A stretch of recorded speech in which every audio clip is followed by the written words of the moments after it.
Hello, I'm Alex from Annie Best Recaps, and I'd love to tell you a story. The story begins in the year 2029, when a boy named Akira loses both his parents in a terrible car accident. With no other family, he finds himself completely alone in the world. However, a good friend of his father, a man named Kazuha, takes him in. There, Akira is welcomed with open arms, and Kazuha's daughter, Tawasa, promises to be the best big sister ever. 9 years later, the world is a different place. Artificial intelligence has spread to every corner of society, but not everyone is happy. Millions have lost their jobs to automation, and AI-related crimes are skyrocketing.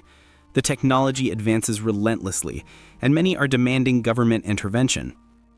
Our protagonist, Akira, follows the news and watches with a mix of pride and admiration as his sister becomes more and more famous. Tawasa is considered a prodigy, the world's leading mind in android research. With multiple doctorates and patents, she runs a massive company and serves as a research consultant. Akira is in awe. Everywhere he looks, he sees the technology she helped create. His feelings, however, go beyond admiration. Over the years, Akira has fallen in love with her. One night, Tawasa's worst nightmare comes true. Several countries are calling for a complete halt to android research. The arguments over the pros and cons are endless, but public opinion has turned, and there's a high chance that her life's work will be shut down. Akira can't do much, but he decides the least he can do is keep her spirits up. He asks her to go to the zoo, and she's completely taken aback when she realizes he's asking her out on a date.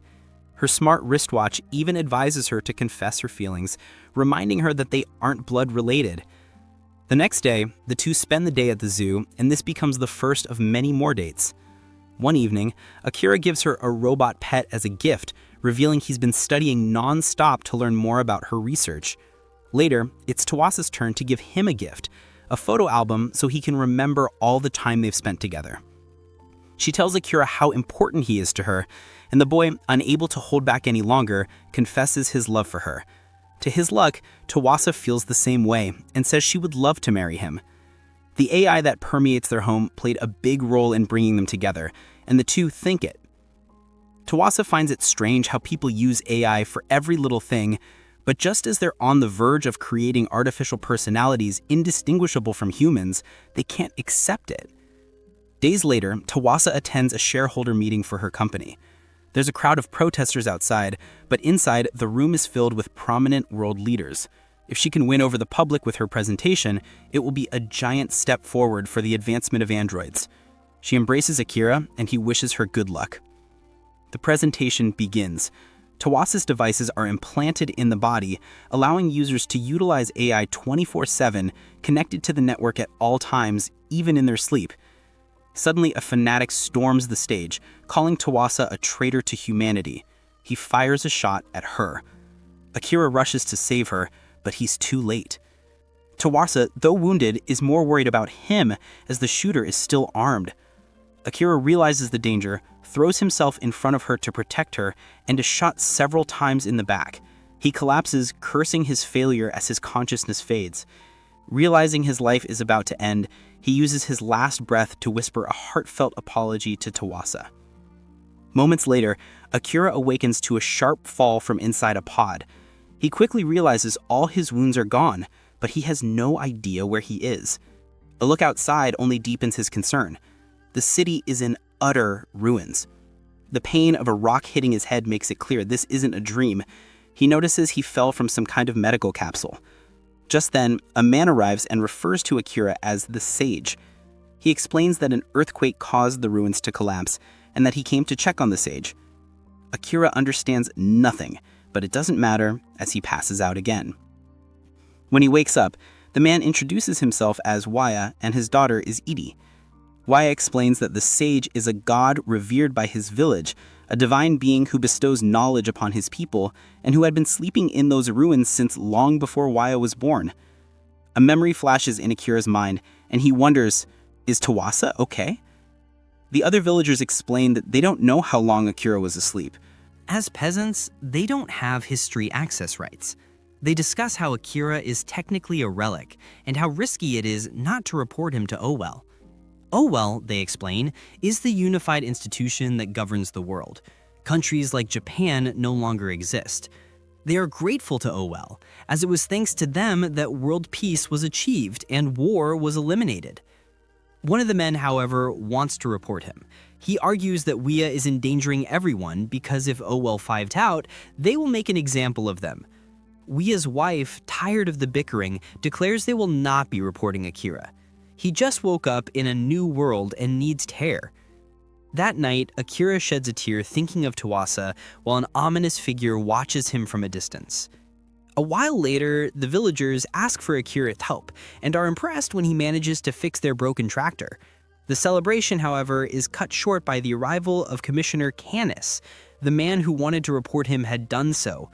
Canis informs Akira that he is being detained, as he is considered an archaeological artifact and, as such, has no civil liberties. Akira protests, but Canis angrily declares that Owell's control over information supersedes everything. Wea tries to defend Akira, but Canis informs him that he is also under arrest for treason for failing to report the relic. Wea tries to defend himself, but Canis is ruthless and shoots him in the leg. The situation worsens as Canis reveals he will also be taking Uera as a witness. Her mother refuses, but she is powerless. The injured Wea tries to reason with the psychopath, but Canis has had enough and uses a taser on Wea's gunshot wound. Everyone cries out as Wea screams in agony, and Canis laughs like a lunatic.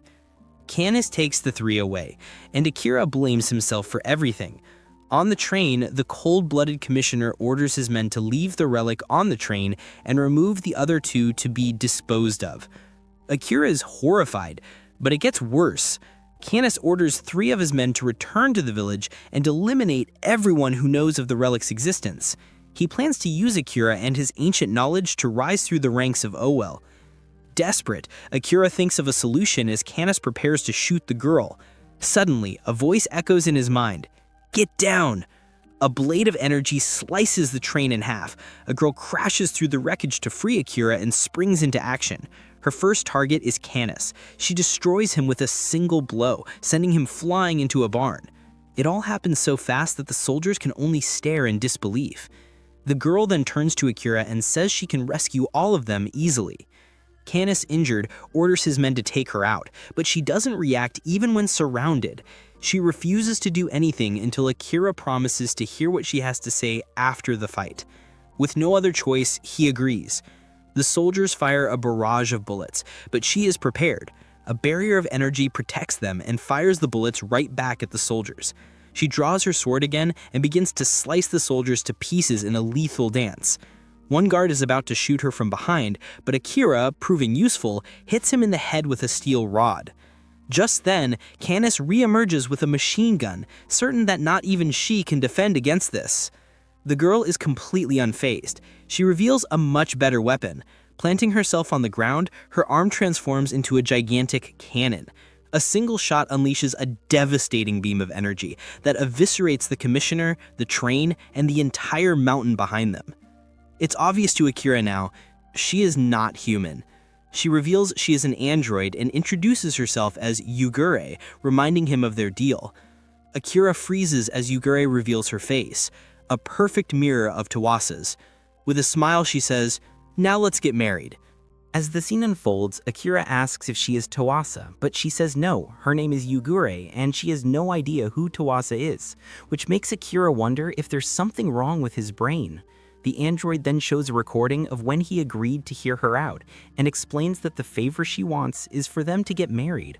Akira, of course, doesn't understand a thing. Yugure assumes she's being rejected and starts to intimidate our protagonist, even using the famous Kabadan, which, by the way, crumbles from the android's strength. Akira, thinking he's about to be put to sleep again, starts to stammer that he just needs some time to think. This calms her down, and she then shows him an engagement ring, the very ring he gave to Tawasa.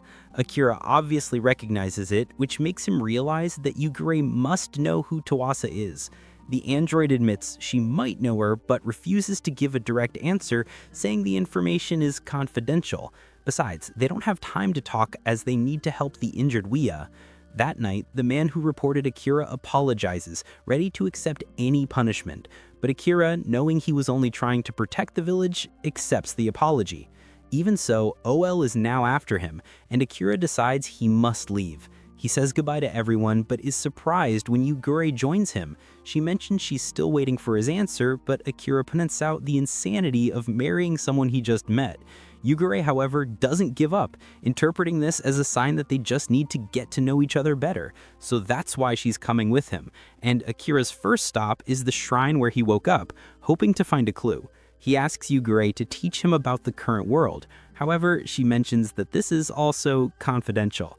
He then asks about her, why she wants to marry him. But that, according to her, is premium content. He even offers to pay, but Yugure only accepts payment in the form of marriage. Or as a last resort, she'll give him the information if you, watching this recap, help Alex out with a like and some hype. And also by subscribing, that way he'll know you want the continuation of the anime. And with that, she might be able to give some answers. The scene evolves and they finally arrive at the shrine, but it's too dark. Suddenly, Yugure senses something and pulls Akira aside, using an ability to hide their presence. She explains there are people nearby they must avoid at all costs. A strange woman then cuts her way into the shrine with her sword, while the other, named Hakubo, seems peaceful, but Yugure warns that they'll be in mortal danger if found by them. The girls are looking for someone, and Hakubo uses a kind of radar. This makes Akira realize they are androids, just like Yugure. However, he notices a curious similarity, as all of them somehow have a face identical to Tawasa's. Suddenly, the angry woman senses something, and with an attack, reveals that Iti, Wia's daughter, was hiding nearby. Akira silences him, explaining that they won't hurt her. After being questioned, E.T. confirms she knows that Canis was eliminated and admits to knowing who the culprit is. Miss Hothead demands to know who it was, but the girl bravely says she can't tell as the person who did it saved her life. Since she also doesn't know where they are, the girls decide it's another dead end and leave. Akira rushes to the girl and she reveals she followed them because she needed to return his watch, which she found in the ruins. Akira puts it on, hoping to find a clue, and sees there's a message from Tawasa.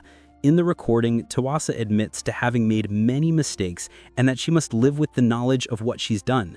They are sins that will haunt her forever, a burden she must carry alone. She expresses her undying love for Akira, but begs him not to look for her, no matter what. Her final message is for Akira to cherish the life and time he has. The message was from none other than 200 years ago.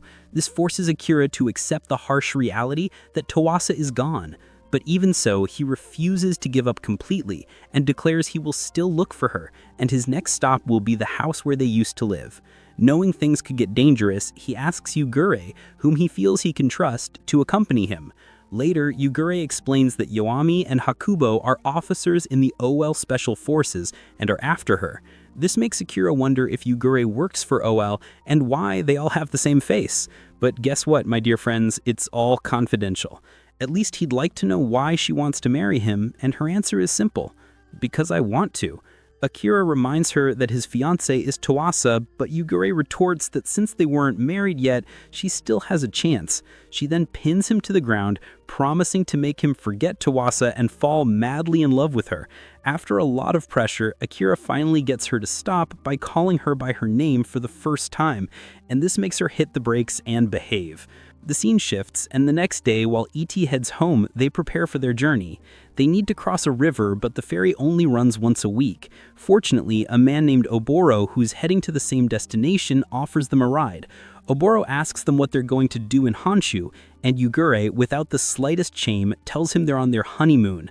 As soon as they arrive, Akira bumps into a girl and accidentally breaks her paintbrush. He promises to buy her a new one, and she introduces herself as Amor. Akira pays for the brush with the money Wia gave him, but the clerk gives too much change. The shop owner is furious with the employee, especially since he had already been scammed and bought a fake Litojin. Hearing this, Yugure says they can keep the change and quickly gets them out of there. As the scene evolves, Akira wants to know what a Litojin is, and Yugure explains that they are people who have voluntarily renounced their human rights in exchange for being absolved of a crime or debt. In return, they are obliged to perform labor for OL.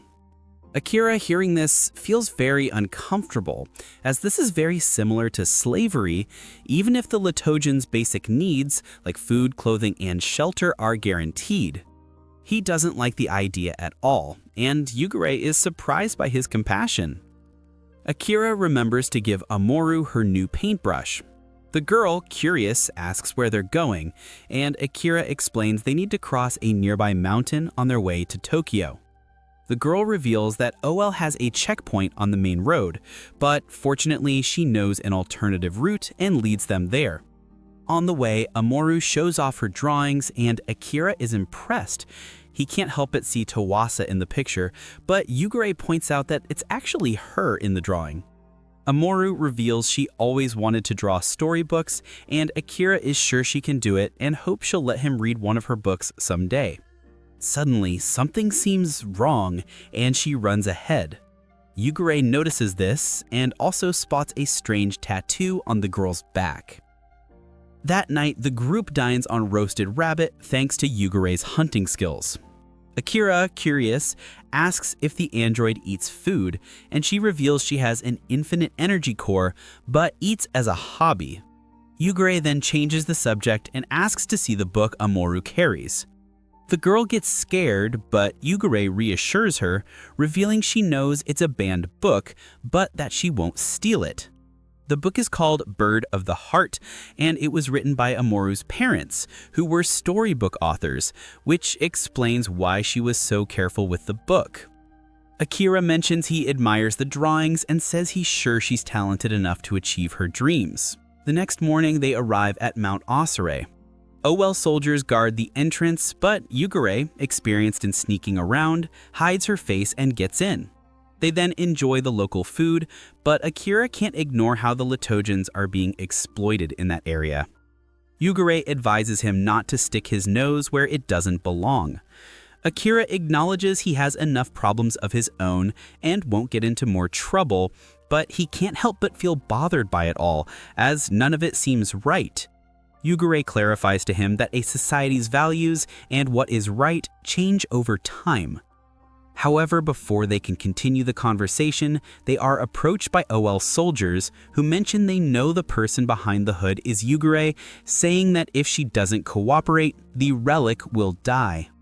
At that moment, a minimally eccentric human being appears, mentioning that this was an incredible service rendered to him, the magnificent Marlum.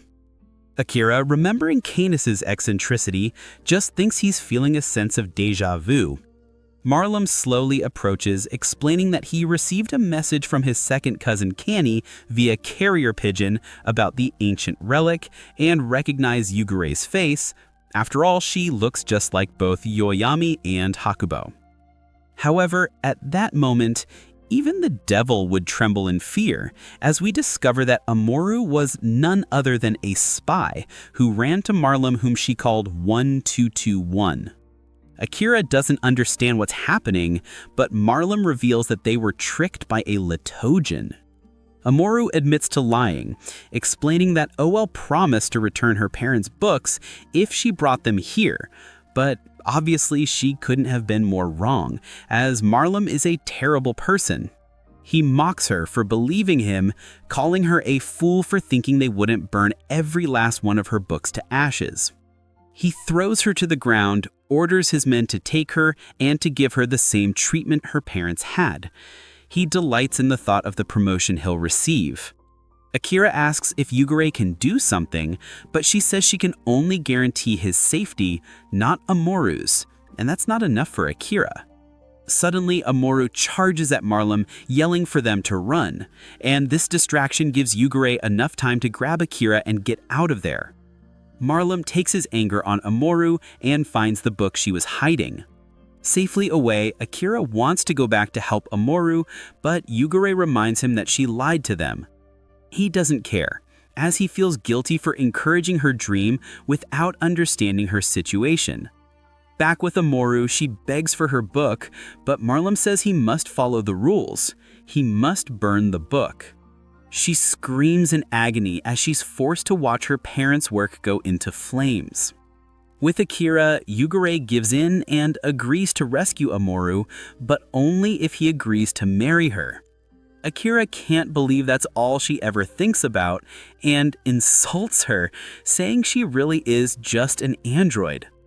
Yugure is visibly hurt and lets him go, and Akira runs to help Amoru. The scene changes and we see Amoru in a cell feeling overwhelming sadness as she thinks about her parents.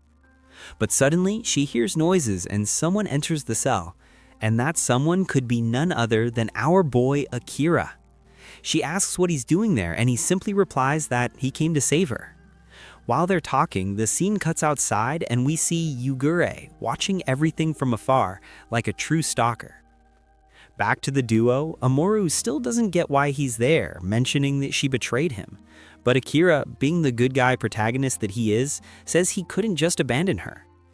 But of course, it wasn't going to be easy. Suddenly, the alarm goes off and they're spotted. Now it's run or die. Akira uses a stun baton to take out a guard and they finally make it out of the building. However, the nightmare was clearly just beginning, because outside, Marlum, that damn psychopath, was waiting for them. He mocks Akira, saying they fell right into his trap. Surrounded by guards, there's nothing Akira can do. Marlum is even disappointed he didn't get to capture the android, but he settles for capturing Akira, the relic. However, Akira manages to break free and runs straight at Marlum. He grabs him and demands that Amoru be set free, but this only makes things worse. The move infuriates Marlum, who hates being catched by commoners or beggars, and he gives the order to teach Akira a lesson. Amoru watches in a horror as the guards start beating Akira relentlessly. She begs them to stop, even offering herself as a replacement, but Akira yells at her not to. He declares that they can't give up and promises they'll get out of there together. He reminds her of her dream to find her parents' books and become an artist. Amoru's hope is restored, but Marlum couldn't care less about this motivational speech. He's tired of their sad little story and orders Amoru to be eliminated. Terror freezes Akira as a gun is pointed at her head. He can only scream for them to stop, but they don't listen. Except at that exact moment, we see Yugure, looking very annoyed, deciding she's done watching. In the blink of an eye, she takes out 3 guards and frees Amoru. Akira can't even believe she actually came. Marlum is just happy, thinking he's going to capture the android now, but Yugure has other plans. She starts wrecking even more guards, and Amoru, in the middle of the chaos, can only think about how beautiful she is. Yugure's blade slices through the soldiers' weapons like paper, and they run away terrified. Marlum calls them cowards and tries to handle it with his own gun, but he doesn't stand a chance. Yugure then hits him with an incredible kick that I even felt, sending him flying into another building where he lands, no joke, head first in a toilet. Amoru is in shock at the android's power, while Akira, confused, asks Yugure why she helped since she said before that her principles kept her from saving Amoru. Yugure, all serious, says she's still following her principles and rescuing Amoru was aligned with her objectives. She insists she acted on logic because she's an android, but Akira knows there's more to it. He decides to drop it for now and just thanks Yugure. The next morning, the trio starts their journey back to Omamori City. Yugure reveals she also grabbed Amoru's bag from the prison, and the girl thanks her.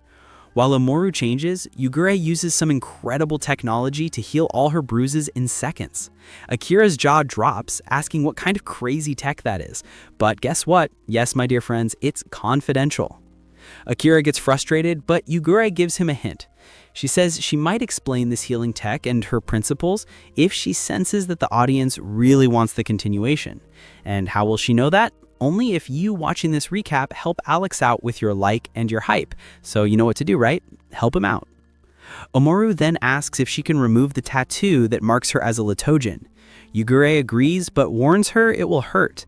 The pain passes quickly, and Amoru gets emotional when she sees Yugure replace the mark of slavery with a much more beautiful tattoo, the bird her parents used to draw. Amoru cries with happiness. It reminds her of her family, and she declares she'll go with them on their journey.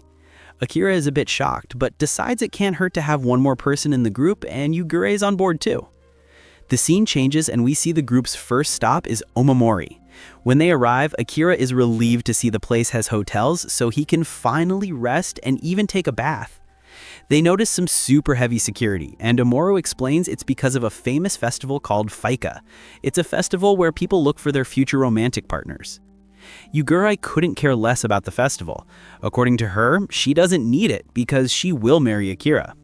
Akira, already out of patience, tries to understand what's going on in her head, mentioning that he thinks she only wants this because he's the only person she knows.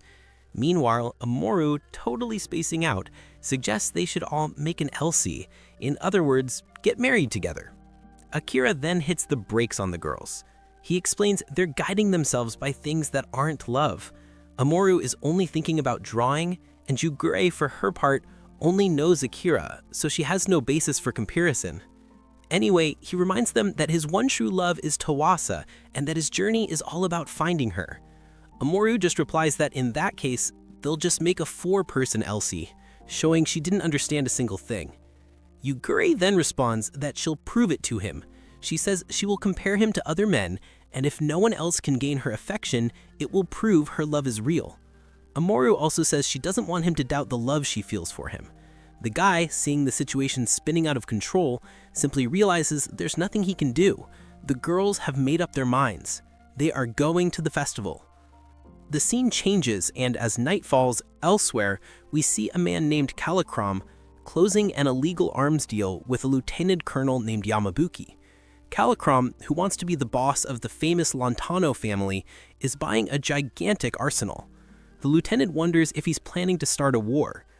Their chat is interrupted by the guards of Fides, Calicrom's sister. Fides is the eldest daughter of the Lontano family and rushed over as soon as she heard there was a rat, a traitor, in her brother's group. She doesn't want Calicrom's stupidity to stay in the family name, so she came to eliminate the rat. Fides declares that she will be the next boss. The traitor then tries to attack Fides, but Calicrom kills him first, revealing there was more than one rat there. It's then explained to us that the current boss of the family had 10 children and made them compete for the position. This obviously led to a bloodbath that left only Calicrom and Fides alive. However, another problem is starting to show up. Since neither of them has a family, something that worries the boss.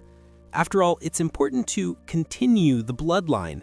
Because of this, he warns them they need to find partners, and fast, explaining it's part of the job.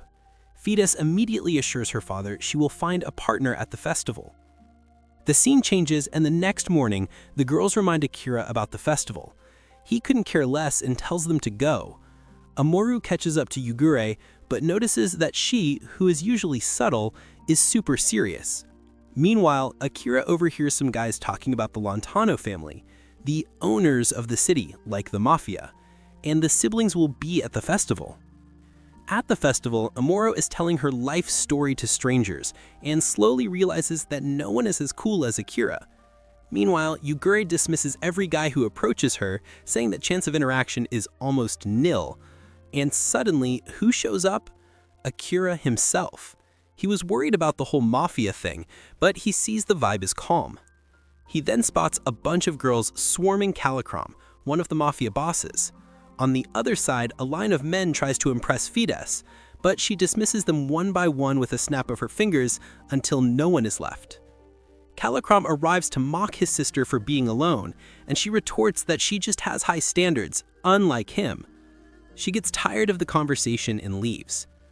Later, Akira sees that Yugure got wasted after dismissing everyone and drinking non-stop. Just then, Amuro shows up and is happy to see him, asking if he was worried about them. He doesn't even get to answer because he realizes Yugure has disappeared. Akira runs off to find her, but he accidentally bumps into Fides, spilling wine on her dress. He panics and starts thinking out loud, wondering if the cleaning solution he used to use still exists. Fides hears him and asks what he meant by used to use. He realizes he just stuck his foot in a problem as she starts confronting him about it. Amuro, seeing him being cornered, asks her to leave him alone, mentioning that he only knows so much because he came from the old days. And it's at that moment Akira realized he didn't just stick his foot in a problem, he submerged up to his neck. Fides is shocked. She'd heard rumors that a man from ancient times was wandering around, and she demands he explain. Akira, with no other choice, just tells her what happened. Fides, sensing an opportunity, declares that she would like to make an LC with Akira. He just freaks out, since this is the second proposal he's received since he woke up from his long sleep. Fides offers a deal. She knows Owell is after him, so she will protect him if he marries her. Akira asks about love, but Fides says love serves no purpose. At that exact moment, Fides is interrupted by screams. She sees it's Kalakram down there, and people are yelling that he found a new girl. Somehow she looks annoyed by this, and Akira realizes in that instant what's really going on. Fides actually wants to make an Elsie with Kalakram. She even tries to deny it, but realizing her secret is somewhat exposed, she just says that inbreeding is strictly forbidden, meaning the boss doesn't allow an Elsie between siblings. Akira almost freaks out, realizing he's her brother, and, well, I think he needs to ponder these things carefully, especially considering he is still in love with someone who was raised as his sister. Anyway, let's move on. The commotion down below is because Kalakram has supposedly found a potential partner, and, well, as if there weren't enough problems, we find out that this partner is Yugure, who is completely wasted, no joke, hugging a bottle of wine. Kalakram then kneels before her and asks her to make an Elsie with him, and she just hiccups and stays silent, while Akira, in disbelief at the situation, wonders in what the world how they ended up here. Night has fallen, and we see Amoru in an inn with Yugude. The younger girl asks if she's really going to form an LC with that guy, since she'd mentioned wanting to do that with Akira. Yugude, however, asks the girl if she even knows what a marriage is. Since the girl has no answer, she explains that marriage is a social and economic relationship founded on a continuous relationship between a man and a woman. The girl, not understanding a thing, just asks if she's complicating this on purpose, but the android affirms that the explanation was concise and precise. Amoru then asks if what she's trying to say, in other words, is that only one person can form an LC. She mentions that feeling something for just one person seems hard, even asking what happens if you meet another person you like. But Yugude answers this by saying she is totally dedicated to Akira, and that the fact he's the same way is exactly the problem, because Tawasa lives in his heart. The scene changes, and the next day Lord Lentano is all smiles and calls Kalakram for a meeting. He heard the rumors that his son finally snagged a partner at the Fika festival and is already demanding grandkids. But Kalakram, all mysterious, insists it's still too early to think about that. Meanwhile, Fides is in the stables venting to her favorite horse about the rumors of Kalakram's partner. When her bodyguard shows up to gossip, she cuts him off for interrupting the moment. But she assures him there's no need to panic. She's secured a partner of her own. Back at the inn, Akira is trying to convince Yugude not to go on a date with Kalakram. He warns her the guy is dangerous and she shouldn't get mixed up with the mafia. Amara was also confused, like, huh? But yesterday you didn't even care about him. Yugude gives that excuse. She only accepted the invitation to prove to Akira that she can't feel anything for anyone else. She then mentalizes that it seems to be working, and I can only think she's doing this to spark jealousy in the guy's heart. Let's see if my theory proves true. And speaking of the devil, Kalakram shows up out of nowhere early with a bouquet of flowers, saying he was just too anxious to see her. Yugude analyzes the flowers and recognizes they symbolize true love. Kalakram is impressed, saying he expected nothing less from an android. This revelation makes Akira freeze. He's terrified, thinking Yugude is in danger, but she calms him down. Kalakram already knows she's an android and accepted her anyway. Akira, still skeptical, questions the guy's intentions. Kalakram teases him, asking if he's jealous, and Yugude drops the bomb. Akira is my fiancé. Kalakram gives that mischievous little smirk that makes Akira certain of the fact he is identical to Fides. And as if summoned, Fides yells Akira's name, announcing that she's arrived to pick him up for their date. Akira's like, what? And Fides reminds him, you are my LC partner. In that moment, Amoru and Yugude surround Akira, forbidding him to leave alone with Fides and demanding a full explanation. Akira, all embarrassed, says it was just a little accident, and he never thought she was serious. To make matters worse, Kalakram suggests a double date so they can see who made the better choice. He leads the group to his car, and everyone's jaw drops at the quality of the machine. Kalakram reveals he bought it in Tokyo, which immediately sparks Akira's interest. He asks for information, but Calcrum says he won't give anything away for free. However, he tells Akira not to lose hope and that he might spill the info if he's drunk, or who knows, if he sees that this video is blowing up. And how will he know that? Only if you watching help Alex out with his like and his hype. So you know what to do, right? Help him out. The group gets in the car and heads to the shopping district. Calcrum takes Yugude to a jewelry store and offers to buy the most expensive piece in the shop, and she accepts. He even looks over at Akira with a total suck it loser face. Meanwhile, Fetus is treating Akira like a pack mule, loading his arms with bags. Akira is shocked that this is her concept of a date and finally understands why she's single and desperate enough to settle for someone like him. Amoru even comments that he's being treated like a porter, but he insists he had to come, not just for the Tokyo info, but because he doesn't trust Calcrum alone with Yugude. And deep down, he's disappointed he can't get Fetus and Calcrum together because he knows that's what they both really want. But then, my friends, comes the plot twist. Yugude pulls Calcrum into an alley and scolds him for turning the date into a double date. And Calcrum reveals everything. He is only helping Yugude with her plan to make Akira jealous. He said he related to her situation and that the only thing that went off script, according to him, was Fetus proposing the LC to Akira. Yugude admits the plan is working, and Calcrum reveals why he's helping. He's just curious to see how this relationship between a human and an android will end, and if love truly conquers all. Meanwhile, Akira sees Amoru looking at a paint set and decides to buy it for her, which makes Fetus furious that he didn't buy anything for her. Yugure comes out of the alley and sees Akira. She thinks about telling him the whole truth, but decides against it. Akira doesn't understand why she's giving him the cold shoulder, but brushes it off. As he has a new plan, he asks Calcrum to take them to the library. At the library, while Amoru gets excited to look for her parents' books, Akira goes to research some law books, but Fetus throws cold water on his plan, saying they're useless since Owl controls all the content. Because of that, they unfortunately leave without any new information. But Amoru spots some merchants in an alley and thinks they might have the books. She decides to go after them, leading to the obvious consequence: she gets lost. Everyone splits up to look for her, and Fetus, annoyed at having to look for the stubborn child, ends up getting lost too and becomes nostalgic. The alley brings back memories of her and Calcrum playing hide and seek as kids, where she promised to protect him when she became the boss. Calcrum finds her, and she tries to play it cool, but he remembers her promise. Nearby, we see that Akira just happened to stumble upon the moment between the siblings. Right on cue, Yugure arrives with Amoru, saying she just found her, and the three of them just watch the interaction. Calcrum, being direct, grabs a sheet and wraps Fetus in it, reminding her how good she was at hide and seek. Fetus feels the vibe, but hides her feelings and walks away.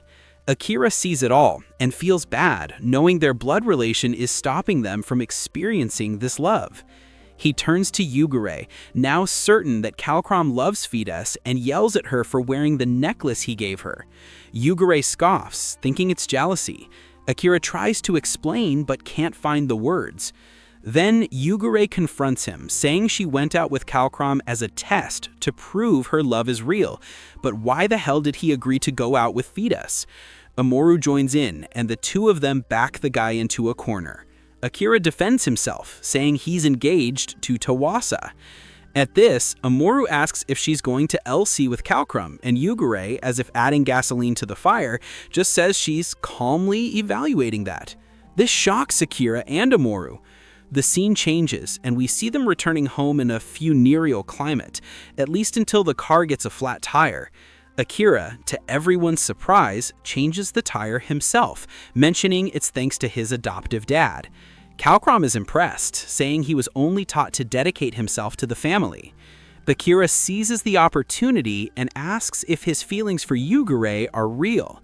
Calcrum admits he finds her fascinating. He then goes straight to the point and asks about his feelings for Fetus. Calcrum just throws the question back at him. Akira refuses to answer, but Calcrum is clear. He will bless whoever Fetus chooses, but he will kill anyone who breaks her heart.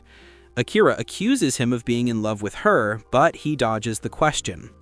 Meanwhile, Fides tells Yugure that true love is bullshit, but at that moment, the conversation is interrupted by a container that falls, about to crush a worker. Yugure acts in an instant and saves the guy, but a secret agent sees everything and recognizes her as a fugitive. Fides also figures it out from the speed. Yugure is an android, and she realizes Kalkrum can't marry her since androids can't have children. At that moment, Akira and Kalkrum run up to see what's going on, but Fides just points at what happened and walks away. Akira tells Kalkrum to go after her, but he replies, "That's your job now. After all, she chose you." As Fides runs, she remembers another memory, young Kalkrum saying he wanted to be the boss to change the family so she would never have to cry again. Akira then finds her, and she mentions he's a nice guy for coming. At that moment, she admits that Kalkrum would certainly be a better boss than her, seeing as he's smart, charismatic, and has a big heart. She even mentions that he's the one responsible for taking care of their exiled siblings, who were supposed to be killed for being unfit to rule, getting them jobs, and providing support. She says that even so, she must become the boss, because a guy as good as him couldn't handle the disgraces a Lontano family boss has to do and witness. The scene changes, and back at the mansion, the agent informs Lord Lontano that Yugure is an android, and he decides to capture her for himself before Owl arrives. That night, at dinner, all hell breaks loose. Kalkrum asks Yugure to marry him in front of everyone. Fides stands up to leave, but stops when Yugure refuses. Yugure says her perception of love was wrong and advises Kalkrum to show his feelings to the right person, which is Fides.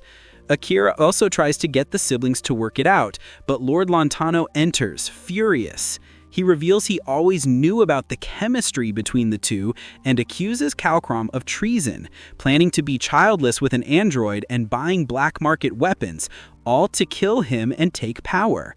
Lord Lontano points a gun at his son and orders Fides to execute him, promising her the boss position if she obeys. While Kalkrum tells her to shoot to save herself, Akira stops her. Kalkrum grabs her gun, points it at his father, saying there is no family left, and shoots a guard. The Lord orders them to capture Yugure at all costs. Yugure, already half drunk, stands up, complains that they ruined her fun, and releases all the alcohol toxins from her body, creating a poison cloud and daring anyone to get close. But Akira sees what she doesn't, a sniper in the window, aiming right at her. He realizes she doesn't know the danger. He runs, shoves her out of the way, and, well, unfortunately, he takes the bullet for her. After our protagonist takes a bullet, hits the floor, and starts bleeding out, we see Kalkrum react immediately, firing a clean headshot right at the sniper. But Akira, even while dying and with his vision blurring, is only worried about whether Yugure got hurt. The android, seeing her fiancé on the ground, gets filled with rage and enters combat mode. She analyzes every enemy in the room, tells Amoru to take care of Akira, and gets ready to clean house. Akira, with his last breath, still asks her not to kill Lord Lontano. Yugure thinks this is bizarre since the old man just tried to kill him, but she agrees to the request, telling Kalkrum right after to step back because things are about to get serious now. With that, she launches some robotic spheres that open up and fire lasers, destroying most of the goons. Lontano, however, manages to save himself and, even in desperation, attacks Yugure with a sword, screaming that she will obey him. Yugure just questions why she would ever obey someone who hurt a person she cares about. Not to mention, on top of that, Kalkrum and Fides would be disappointed. That said, she grabs the blade with her bare hand, breaks it in half, and delivers 2 kicks that leave that damn old man hanging by a thread. She then decides to grant Akira's wish and doesn't take the mafia boss's life, leaving him in the hands of his children. They, better than anyone, will know what to do and how to proceed, while she goes to take care of Akira. At that moment, Fides and Kalkrum exchange looks and at the same time ready their weapons. They know that now is the time to change the family. And now, my friends, the scene changes, and we go back 200 years in the past, where we see Tawasa working in her lab, obsessed with something she mentions is very fragile.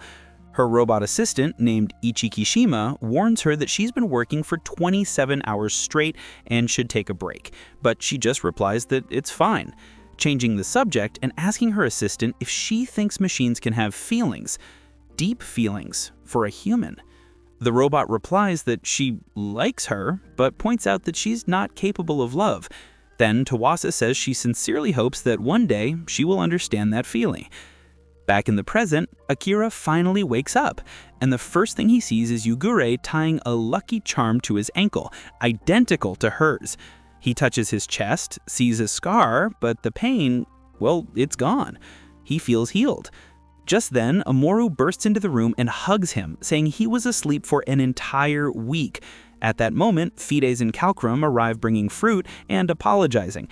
Akira asks what happened, and the siblings explain that their father went into forced retirement after that humiliation. And now, Fides is the new boss, with Calcrum as his right-hand man. Later, at the Lontano mansion, Calcrum hears Akira is heading to Sendai and recommends a stop at the hot springs in New Tor. Our protagonist mentions he wants to go straight to Tokyo, but Yugure and Amoru give those intense please eyes. Akira, though reluctant, finally agrees to go, on the condition that you, who are watching, have left a like and hype to strengthen this recap. He mentions that the more likes and hype this video gets, the happier and more excited the girls will be on the trip, and that those who are subscribed and have the bell activated will be entered for a chance to win a trip to the hot springs with Yugure. Anyway, since you've already left your like and hype, the next day they catch a ride, and the driver is Obaro, mentioning he's working as a private driver now. When they get to New Tor, the girls go crazy over how beautiful the place is, but Akira, who seems to have a magnet for trouble, sees two women fighting while some guy tries to calm the situation. Our hero, playing the good guy as always, goes to help, and the result couldn't be anything else. He takes a teeth-loosening punch right to the face. The scene changes, and we find out the owner of that punch is named Ajisai, and not only is she monstrously strong, she's also the owner of an inn. She apologizes profusely for causing all that trouble. She explains the fight was with her Elsie partner Hanayama because she's an owl commissioner who's never home, so she can't take back the punch. She at least offers them a room for free. Amuro even comments that in the end, the punch was worth it. The owner takes them to the Azalea Room, which has a beautiful view and access to the inn's famous mixed bath. Akira and Yugure turn red with embarrassment, while Amuro is already rubbing her hands, dying to get in with both of them. Ajisai throws more fuel on the fire, saying the bath has a Cupid effect. Akira stubbornly sits on the floor with his arms crossed, declaring it's not gonna happen. No Elsie, no marriage, and definitely no mixed bath. Seeing his stubbornness, Amoru gives up on him and pulls Yugure into the bath. In the water, Amoru notices Yugure's a bit down. The android admits that lately, every time she looks at Akira, she feels a strange tightness in her chest. Amoru hits her with the truth, asking if she isn't in love. She notes that Yugure always says she loves Akira, but it never seemed real, so maybe she's feeling something more real now. Later, Akira is looking at a local map, and Yugure comes over and asks if something is bothering him. He might as well have said it'd be easier to list what wasn't bothering him, since there seemed to be fewer things not bothering him. And he also says to make it worse, even if he asks her, all he will hear is, "That's confidential." Yugure defends herself, saying she doesn't say those words lightly. Then he asks her what happened to this world, and she replies, "That's confidential." He asks why she was created, and she replies, "That's also confidential." Showing serious persistence, he keeps going and asks if Tawasa is somewhere, and guess what? Yep, that's also confidential. But at that moment, Yokarata approaches with a woman on each arm and mentions that he knows Tawasa. When Akira tries to investigate, Yokarata asks Yugure if it's okay for him to reveal it. She says yes, mentioning that if he obtains outside information by his own merit, it won't be blocked. Well, he then identifies himself as a former owl academic, mentioning that Tawasa was his professor. They're startled with the info that he was with Owl, but he tells them to relax, as he has no intention of passing information to them about anything, including mentioning the feats of androids, implying he already knows Yugure is an android. Well, he then says he'll tell him everything, so sit tight, my friend, because here comes the story. Yokarada reveals that in 2052, a massive war broke out between humans and AIs that killed billions, and the savior was Tawasa Amagi herself. She created the External series, which were the armed androids like Yugure, to end the war. And after, Tawasa founded Owl with 6 sages and vanished without a trace. Akira holds on to the hope that she's alive, but Yokarada reminds him that rationally, this was 200 years ago. And well, after that bombshell, Akira goes to relax in the mixed bath.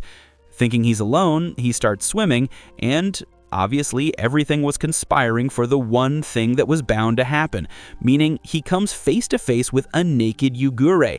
The android, mortified with embarrassment, freaks out and starts throwing wooden buckets at him, and if one of those buckets hit him in the head, my friend's brains would have flown everywhere. After things calm down, they stand back to back. But Yugure turns, goes up to his back, and asks him why he jumped in front of the bullet back then. He explains that rationally he knew she'd be fine, but in the middle of his explanation, Amoru shows up. Seeing both of them there, she just jumps into the water screaming that she's part of the LC2. In other words, it's pure chaos. The scene changes, and after they get out, Akira, grateful that she took care of him for a week, asks if there's anything he can do to repay the favor. Yugure, who was having those tight feelings in her chest, gets super nervous. She thinks for a bit, and with all the courage in the world, she invites Akira on a date. And with that delicious hook, today's episode comes to an end. Is Akira gonna accept? Do you still have hope of finding Tawasa alive in this anime? If you want to find out, you already know what to do. Smash that like button and the hype button to show your support, leave a comment down below telling me what you thought of this Tawasa revelation, and of course, subscribe and hit that bell so you don't miss the continuation.